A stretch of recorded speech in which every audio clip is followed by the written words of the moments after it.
आज कोलाइड के गुणों में सबसे ज्यादा इंपॉर्टेंट टॉपिक स्कंदन पढ़ना है। स्कंदन क्या होता है?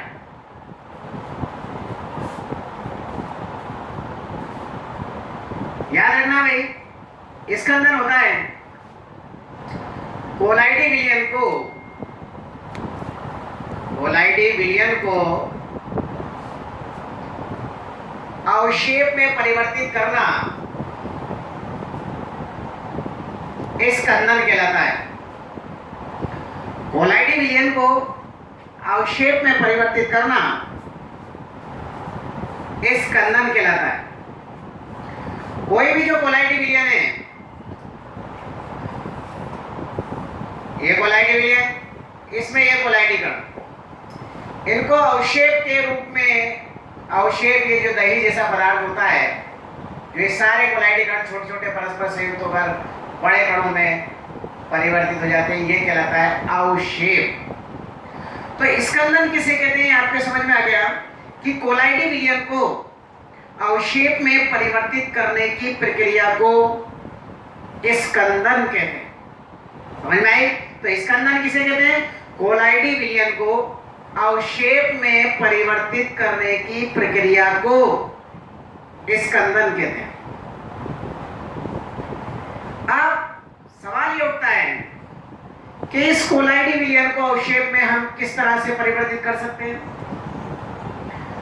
तो इसके लिए हमारे पास निम्न विधियां हैं। एक तो विद्युत अपघट्य द्वारा,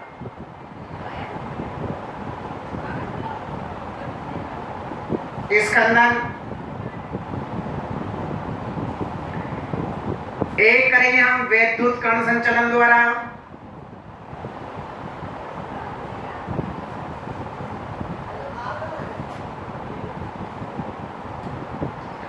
और एक पारस्परिक स्कंदन, पारस्परिक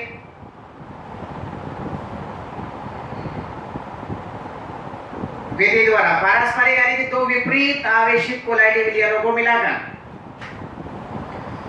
तो इस कोलाइडी विलयन को अवक्षेप में परिवर्तित करने के लिए हमारे पास तीन विधियां हैं। विद्युत अपघट्य द्वारा जो सबसे ज्यादा इंपॉर्टेंट है, फिर वैद्युत कण संचलन, और तीसरी पारस्परिक स्कंदन द्वारा। इसमें हम दो विपरीत प्रकृति के कोलाइडी विलयनों को मिलाएंगे।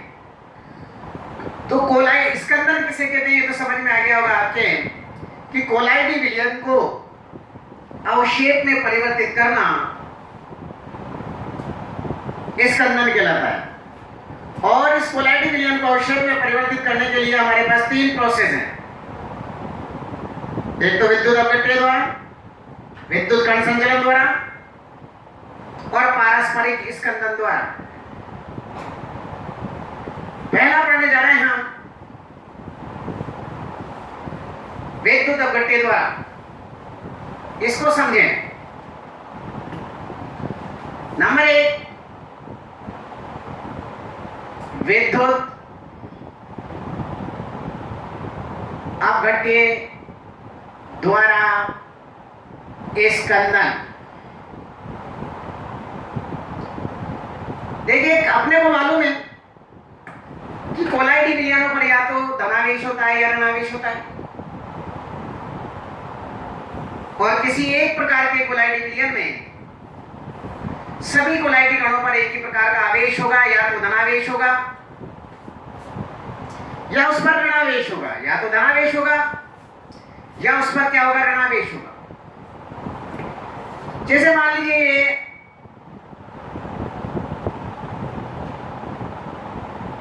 फेरिक हाइड्रोक्साइड का कोलाइडी विलयन है और इसमें ये कोलाइडी कण उपस्थित है। फेरिक हाइड्रोक्साइड का सॉल यानी कि कोलाइडी विलयन एक पात्र में इधर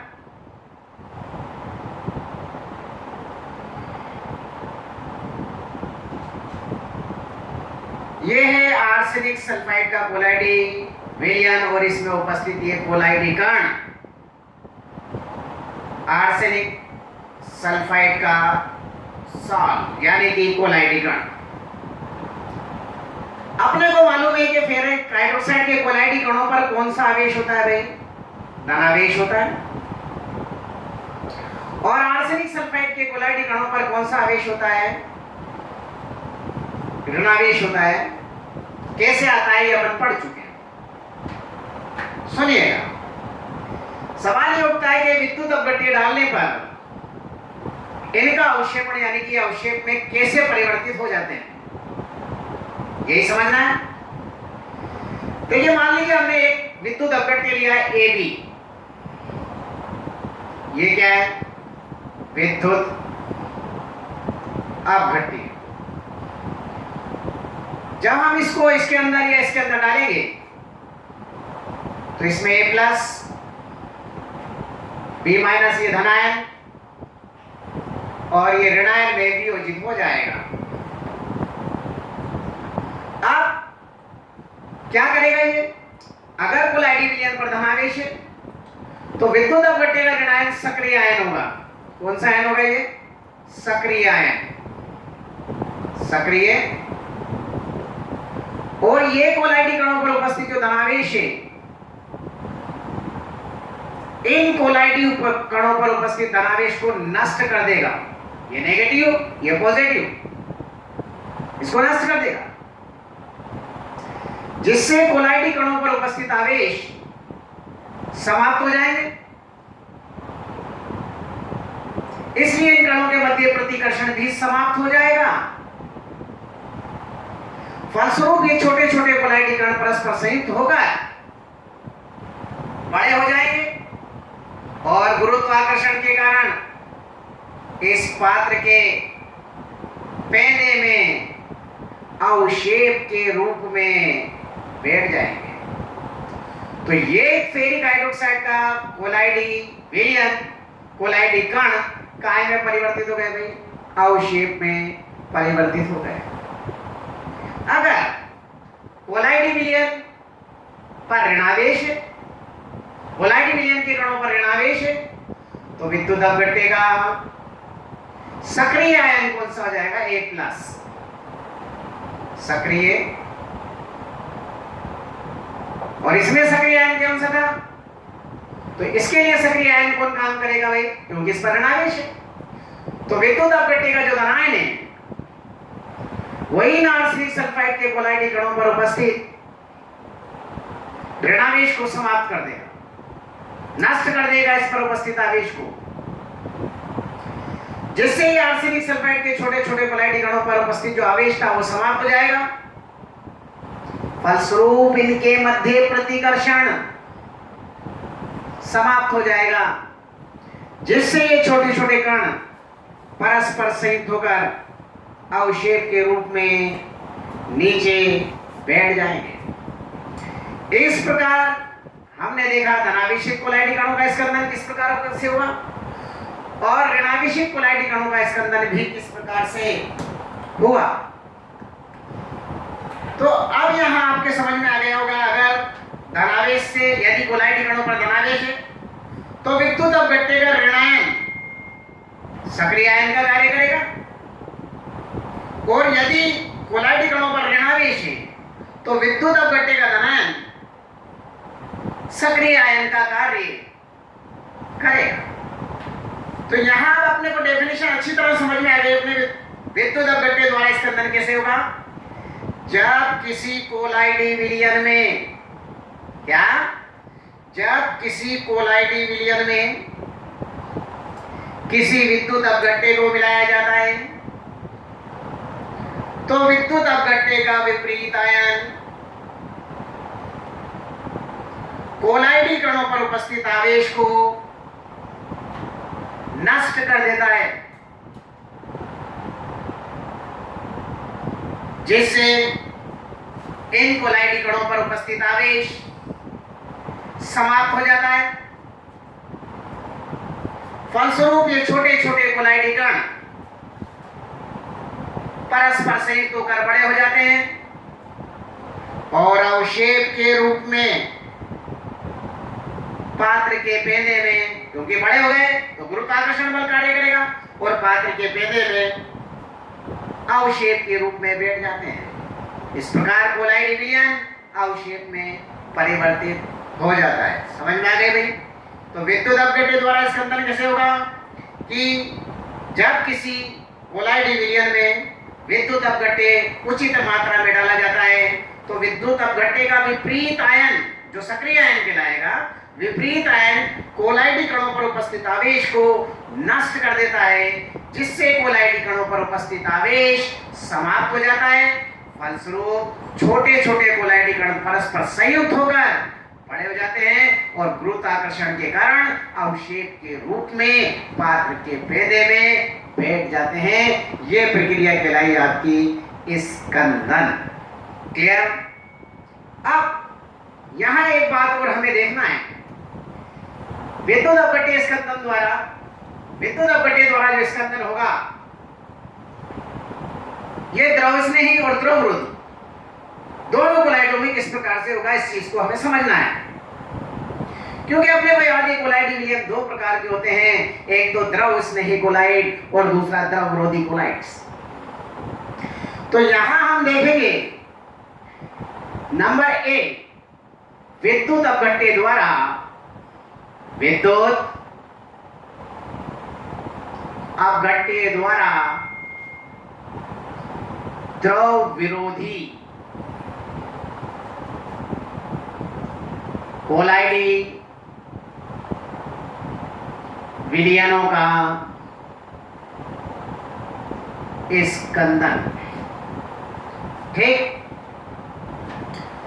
द्रव विरोधी, द्रवों का विरोध करने वाले, आपने पढ़ा था इसमें परिक्षिप्त प्रवस्था और परिक्षेपण माध्यम के मध्य कोई आकर्षण ना हो, यानी कि ऐसे कोलाइडी विलयन जिनमें परिक्षिप्त प्रवस्था और परिक्षेपण माध्यम के मध्य कोई आकर्षण ना हो, वो क्या कहलाते हैं? द्रव विरोधी कोलाइड्स कहलाते हैं। अब यहां में एक चीज देखना है, द्रव विरोधी कोलाइडी कणों पर धनावेश भी हो सकता है और द्रव विरोधी कोलाइडी कणों पर ऋणावेश भी हो सकता है।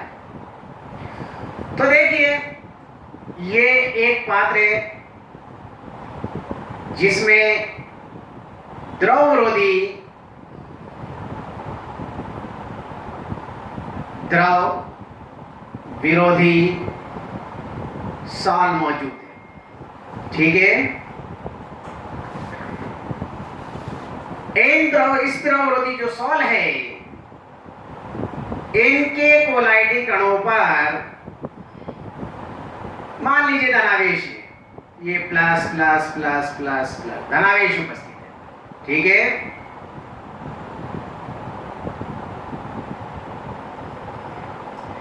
धनावेशित सॉल कण। क्लियर हो गई बात? ठीक? एक आप कहोगे भाई धनावेश क्यों बनाया, ऋणावेश भी तो हो सकता है। बिल्कुल करेक्ट। ये देखिए ये पात्र है, ये कोलाइडी कण है, वही द्रव विरोधी सॉल है, लेकिन इस कणों पर मान लीजिए हमने बताया कौन सा आवेश है? ऋणावेश है। ये ऋणावेश, ये ऋणावेश सॉल कण है, ऋणावेश सॉल कण। ठीक? अब हमने इसमें विद्युत अपघट्य डाला, ये विद्युत अपघट्य क्या डाला? ये विद्युत अपघट्य। इसमें भी हमने डाला विद्युत अपघट्य, ए भी डाला। किसमें आएगी तो होगा ए प्लस, डाल दिया। ठीक? समझ में आ गई होगी आपके बात। इन द्रव विरोधी कोलाइडी कणों पर कौन सा आवेश है? धनावेश। तो इसके लिए सक्रिय आयन कौन सा होगा? B- होगा। ये सक्रिय आयन, ये सभी आयन इन कोलाइडी कणों पर उपस्थित आवेश को क्या कर देगा? नष्ट कर देगा। ठीक, तो ये क्या हुआ? कोलाइडी कणों पर उपस्थित आवेश समाप्त हो गया। समाप्त हो गया। इसके लिए सक्रिय आयन कौन सा होगा? A+ सक्रिय। ये सक्रिय आयन भी कोलाइडी कणों पर उपस्थित आवेश को क्या कर देगा? नष्ट कर देगा। आवेश नष्ट हो गए। आवेश नष्ट हो गए तो ये कोलाइडी कण, छोटे छोटे कोलाइडी कण, यानी कि आवेश समाप्त हो गया तो इनके मध्य प्रतिकर्षण समाप्त हो गया। प्रतिकर्षण समाप्त हो गया। हो गया कि नहीं हो गया? अब प्रतिकर्षण समाप्त हो गया तो ये परस्पर संयुक्त होकर एक दूसरे के नजदीक आ जाएंगे और परस्पर संयुक्त होकर बड़े हो जाएंगे और गुरुत्वाकर्षण के कारण, गुरुत्व आकर्षण के कारण अवक्षेप के रूप में पात्र के पेंदे में बैठ जाएंगे। यहां भी क्या हो गया? आवेश नष्ट हो गए। आवेश नष्ट हो गए तो इनके मध्य प्रतिकर्षण क्या हो गया?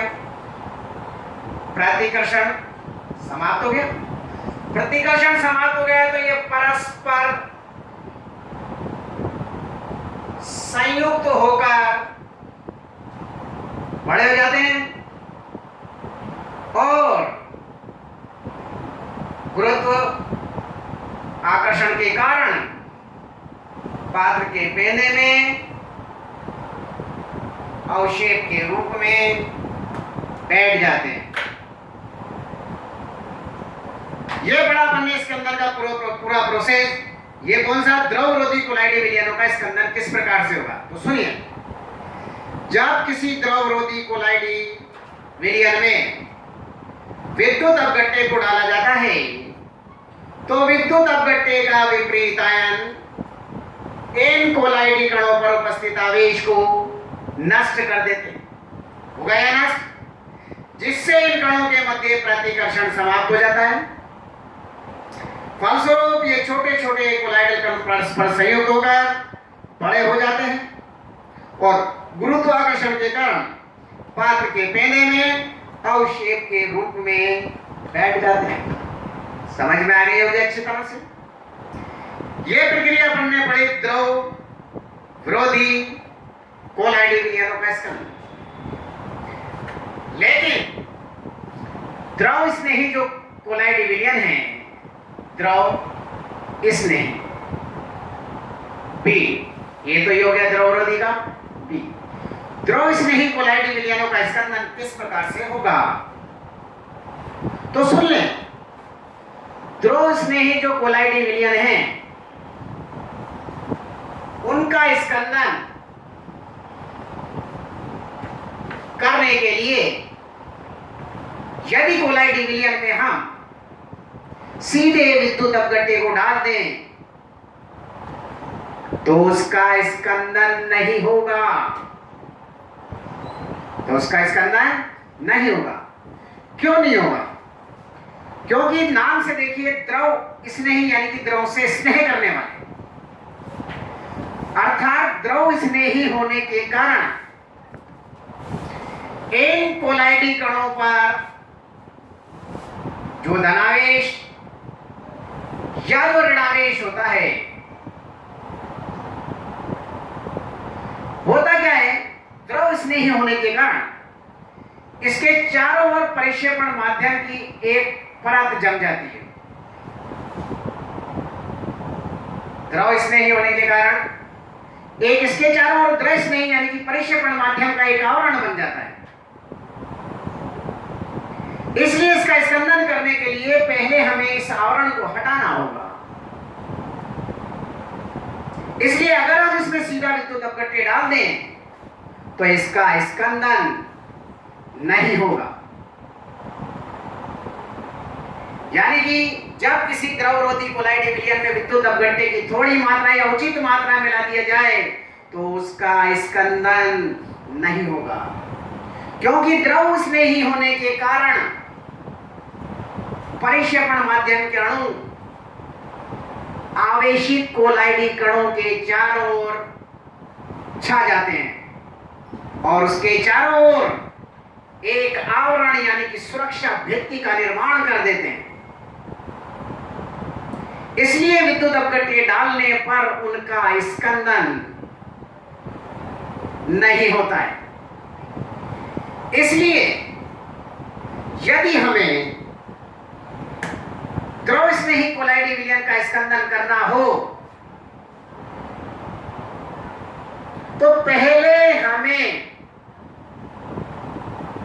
इस सुरक्षा भित्ति को हटाना होगा। इस सुरक्षा भित्ति को हटाने के लिए हम विद्युत अपघट्य डालने से पहले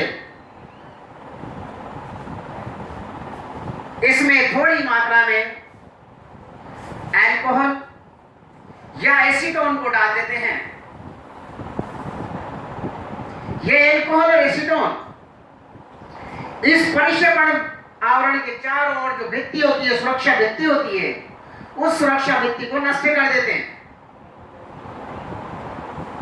और फिर जब हम इसमें विद्युत अपघट्य डालते हैं तो विद्युत अपघट्य के विपरीत आयन इन कोलाइडी कणों पर उपस्थित आवेश को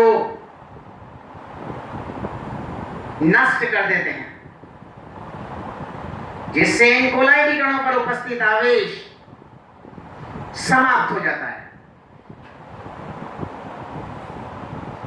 फलस्वरूप ये छोटे छोटे कोलाइडी कण परस्पर संयुक्त होकर बड़े हो जाते हैं और गुरुत्वाकर्षण के कारण पात्र के पेंदे में बैठ जाते हैं। तो इसमें क्या चेंजेस है कि ये जो द्रव स्नेही कोलाइडी कण हैं, जैसे धनावेशित कोलाइडी कण है,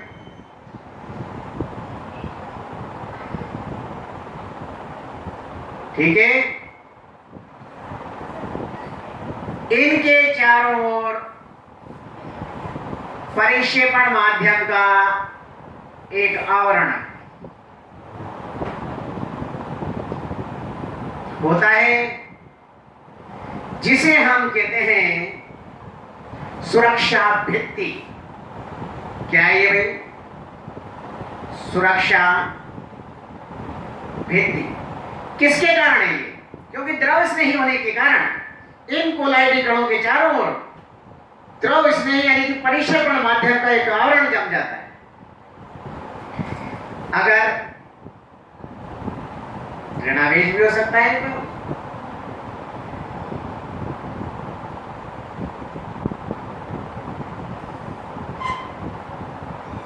और ये इसकी सुरक्षा भित्ति, परिक्षेपण माध्यम का एक आवरण।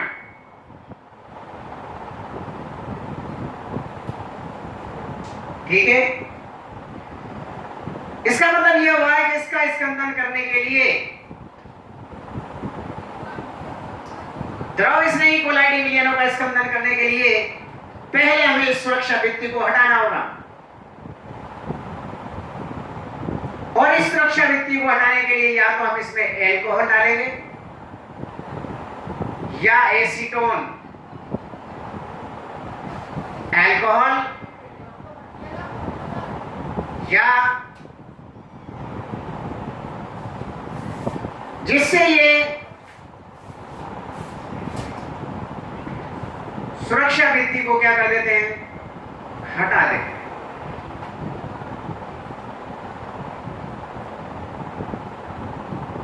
हटा दिया,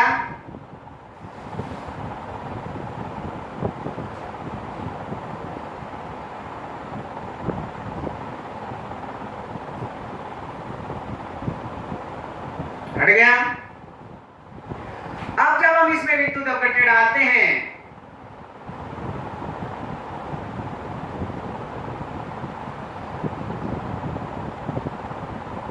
A प्लस, इसके लिए सक्रिय आयन क्या होगा? B minus. ये इन कोलाइडी कणों पर उपस्थित आवेश को क्या कर देता है, नष्ट कर देता है। सॉल्व कणों पर उपस्थित आवेश क्या हो गया, नष्ट हो गया। आवेश नष्ट होने से ये प्रतिकर्षण समाप्त, प्रतिकर्षण समाप्त। प्रतिकर्षण समाप्त होने के कारण ये छोटे छोटे कोलाइडी कण परस्पर संयुक्त होकर बड़े हो जाते हैं और अवक्षेप के रूप में पात्र के पेंदे में बैठ जाते हैं। यहां भी क्या होगा, विद्युत अपघट्य हमने डाला है जी, इसका सक्रिय आयन कौन सा होगा, A+। ये इन पर उपस्थित आवेश को क्या कर देता है, समाप्त। ये आवेश क्या हो गया, समाप्त। फलस्वरूप प्रतिकर्षण क्या हो जाएगा, समाप्त। इसलिए ये परस्पर संयुक्त होकर अवक्षेप के रूप में गुरुत्वाकर्षण के कारण अवक्षेप के रूप में पात्र के पेंदे में बैठ जाते हैं। तो देखिए विद्युत अपघट्य द्वारा इसके अंदर जो है वो हमने द्रवरोधी कोलाइडी विलयन में भी देखा कैसे होता है, और द्रव स्नेही कोलाइडी विलयन में भी देखा कैसे होता है। दोनों में सिर्फ वो अगर विद्युत वो क्या नाम से द्रव स्नेही है तो हमें एल्कोहल या एसीटोन पहले डालेंगे, फिर विद्युत अपघट्य डालेंगे, बस एक लाइन का चेंजेस है। समझ में आ गई बात। तो विद्युत अपघट्य द्वारा इसके अंदर में आपके समझ में आ गई होगी कि जब किसी कोलाइडी विलयन में विद्युत अपघट्य को डाला जाता है तो विद्युत अपघट्य के विपरीत आयन कोलाइडी कणों पर उपस्थित आवेश को नष्ट कर देते हैं, जिससे इन कोलाइडी कणों पर उपस्थित आवेश समाप्त हो जाता है। फलस्वरूप इनके मध्य प्रतिकर्षण भी समाप्त हो जाता है, जिससे ये छोटे छोटे कोलाइडी कण परस्पर संयुक्त होकर बड़े हो जाते हैं और गुरुत्वाकर्षण के कारण अवक्षेप के रूप में पात्र के पेंदे में बैठ जाते हैं। क्लियर। द्रव, एक बात और याद रखें, द्रव स्नेही कोलाइडी विलयन का स्कंदन सीधे विद्युत अपघट्य डालकर नहीं किया जा सकता। विद्युत अपघट्य डालने से पहले इसमें हमें सुरक्षा वृत्ति को हटाने के लिए थोड़ी मात्रा में एल्कोहल या एसीटोन मिलाया जाता है, जिससे ये परिक्षेपण माध्यम की इस सुरक्षा वृत्ति को हटा देते हैं और फिर जब हम इसके अंदर विद्युत अपघट्य डालते हैं तो वो विद्युत अपघट्य के विपरीत आयन इन कोलाइडी कणों पर उपस्थित विपरीत आवेश को नष्ट कर देते हैं, जिससे ये कोलाइडी कण उदासीन हो जाते हैं। फलस्वरूप ये उदासीन छोटे छोटे कण परस्पर संयुक्त होकर बड़े हो जाते हैं और गुरुत्वाकर्षण के कारण पात्र के पेंदे में बैठ जाते हैं।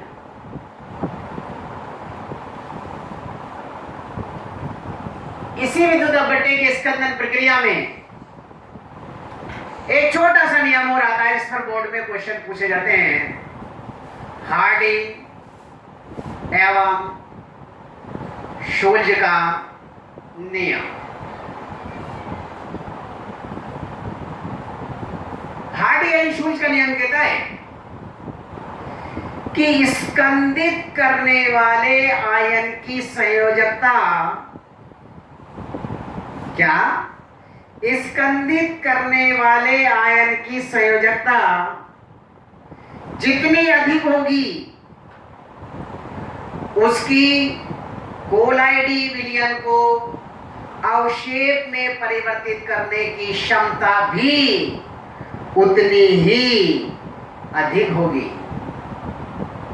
इसे हार्डी एवं शुल्ज का नियम कहते हैं। जैसे मान लीजिए ऋणावेशित कोलाइडी विलयन है, ऋणावेशित कोलाइडी कण, इस ऋणावेशित कोलाइडी कणों का स्कंदन विद्युत अपघट्य के धनायन द्वारा हो जाएगा, लेकिन जिस धनायन की संयोजकता ज्यादा होगी उसकी कोलाइडी विलयन को अवक्षेप में परिवर्तित करने की क्षमता भी अधिक होगी। इसे हार्डी एवं शुल्ज का नियम कहते हैं। जैसे इस ऋणावेशित कोलाइडी कणों का स्कंदन धनायन Na+ द्वारा भी हो जाएगा, कैल्शियम आयन द्वारा भी हो जाएगा, एल्युमिनियम आयन द्वारा भी हो जाएगा,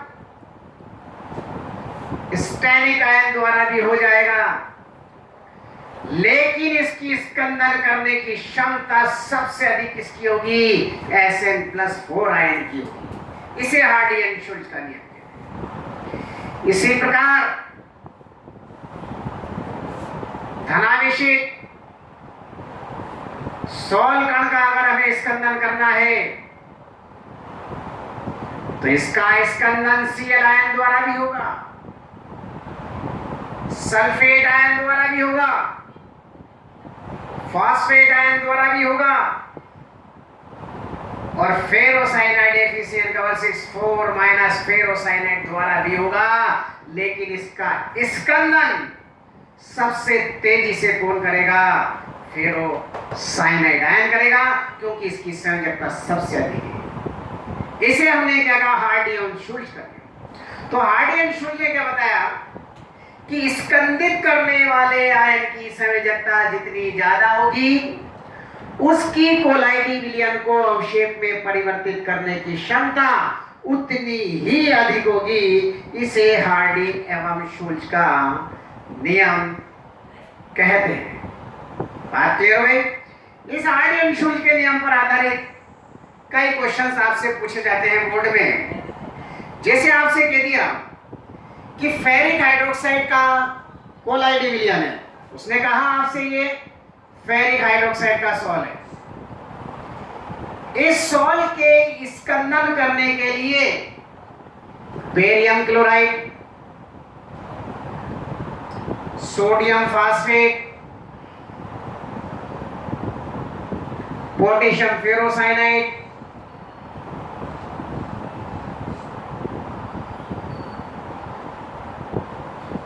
और सोडियम क्लोराइड है, मान लीजिए ये विद्युत अपघट्य हैं 4। तो वो कह रहा है इस फेरिक हाइड्रोक्साइड के सोल का स्कंदन सबसे तेजी से कौन करेगा? इसका बढ़ता हुआ या घटता हुआ क्रम बताइए। तो हमें मालूम है फेरिक हाइड्रोक्साइड के कोलाइडी कणों पर कौन सा आवेश होता है? धनावेश। इसलिए इसका स्कंदन इनके कौन से आयन करेंगे? ऋणायन। यानी कि इसमें सक्रिय आयन कौन सा होगा? ऋणायन। तो इसका ऋणायन कौन सा है? Cl-।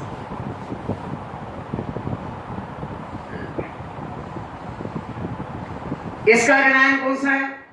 फॉस्फेट। संयोजकता -3, इसकी संयोजकता 4 FeCN का, इसकी सल्फेट आयन की संयोजकता -2।